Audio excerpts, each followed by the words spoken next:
depuis ce matin, je me la pose cette question. Okay. Donc dans quel état d'esprit êtes-vous avant la course?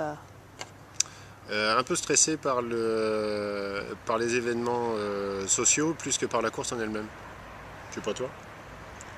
Aussi par l'incendie qui est en train de parcourir la Réunion et qui va peut-être... Alors ça je me dis qu'une fois qu'on sera à la Réunion, il sera toujours temps de gérer les problèmes propres à la course. Aujourd'hui c'est vrai que moi mon souci c'est de réussir à atterrir à Saint-Denis. Ah, il y a une grosse décharge de stress liée aux éléments extérieurs et qui nous font... Ouais, forcément qu'on influé sur la dernière semaine, ça c'est manifeste. Et donc pourquoi vous êtes-vous inscrit à cette course? Alors je vais répondre le premier. Moi je m'inscris parce que j'avais envie de la refaire, je l'ai faite l'an dernier.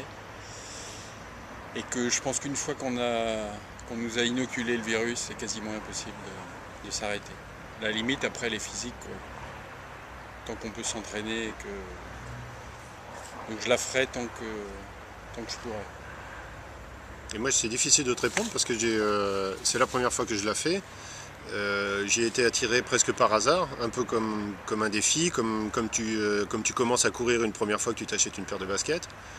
Après tu t'inscris à un marathon, après tu en fais un peu plus, et puis pourquoi pas la Diagonale des Fous. Donc voilà, c'est parti, mais il n'y a pas vraiment d'autres motivations, de recherche d'exploits particuliers. On sera toujours des anonymes de cette course, comme de toutes les autres courses qu'on fait au demeurant.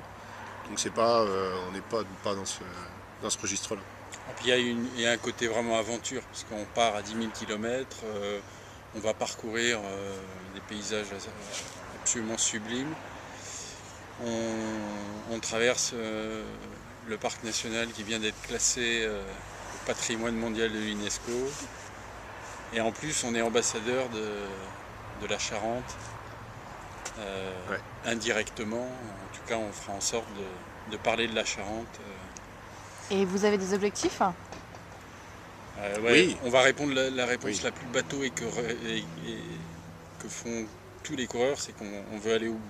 Ouais. On veut la terminer. Je pense que franchement, même pour le plus entraîné, c'est l'objectif. C'est le premier. Après 40 heures, 50 heures, aucune idée particulière. Déjà j'ai du mal à imaginer ce que peut-être courir ou marcher vite ou marcher tout le temps pendant pratiquement 2 jours d'affilée, 2 nuits blanches. Donc c'est des objectifs au-delà d'arriver. Non, pas d'autres objectifs.